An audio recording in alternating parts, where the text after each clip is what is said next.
இது ஈஸி தான். இதே இது 3 தள்ளுபடி கொடுத்தாங்க அப்படின்னா என்ன பண்ணணும்னா எப்பயும் போல நம்ம என்ன பண்ணணும், ஃபர்ஸ்ட் இந்த 2 தள்ளுபடியை எடுத்துக்கிட்டு இந்த ஃபார்முலால யூஸ் பண்ணணும். a plus b minus ab divided by 100.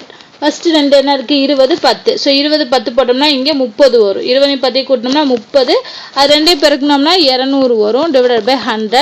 So இதை சிம்பிளிஃபை பண்ணோம் அப்படின்னா என்ன வரும், 0 0 கேன்சல் ஆகிட்டு 30 minus 2 is equal to 28ன்னு வருது. அப்போ இது ரெண்டுக்கும் சேர்ந்த ஒரு தள்ளுபடி தான் 28. இப்போ மூணாவது ஒரு தள்ளுபடி இருக்கு என்ன, 5. இது ரெண்டுக்கும் சேர்ந்த ஒரே தள்ளுபடி என்ன கண்டுபிடிச்சிருக்கோம், 28. அடுத்து மூணாவதா இருக்கக்கூடிய தள்ளுபடி 5. இப்போ இந்த 28க்கும் 5க்கும் இதே ஃபார்முலாவை யூஸ் பண்ண போறோம். ஓகேவா? ஸோ ஃபர்ஸ்ட் வந்து 28ன்னு எடுத்துக்கோங்க, ரெண்டாவது வந்து 5ன்னு எடுத்துக்கோங்க. ஸோ இந்த ஃபார்முலால யூஸ் பண்ணுவோம். 28 plus 5 மைனஸ் இது ரெண்டையும் பெருக்குங்க, 28 into 5 divided by 100.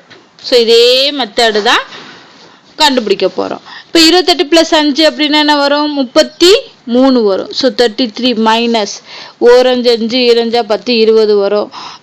2ஆல் அடிக்கலாமா, 1 2 9 சாரி 4 8 4 வரும். இது வந்து 1.4 வரும். சார் 33லேருந்து 1.4 கழிச்சோம் அப்படின்னா அதான் ஆன்சர். ஸோ 1.4 கழிச்சோம் அப்படின்னா என்ன வரும், 31 வருமா, இங்கே 33ல் இப்போ 1 கடன் கொடுத்துட்டோம் 10 வரும். ஸோ 10ல் 4 போச்சுன்னா பாயிண்ட்டுக்கு அப்புறம் 6 வரும். இங்கே 32 இருக்கும், 32ல் 1 போச்சுன்னா 31. ஸோ அப்போ இதோட டோட்டல் பர்சன்டேஜ் அப்படிங்கிறது என்ன வரும், 31.6% அப்படிங்கிறது வரும். ஓகேவா? இதே இது 4 தொடர்ச்சியான தள்ளுபடி கொடுத்துருந்தாங்கனாலும் இதே ஸ்டெப் தான். இந்த 3க்கும் சேர்த்து தள்ளுபடி தான் இது.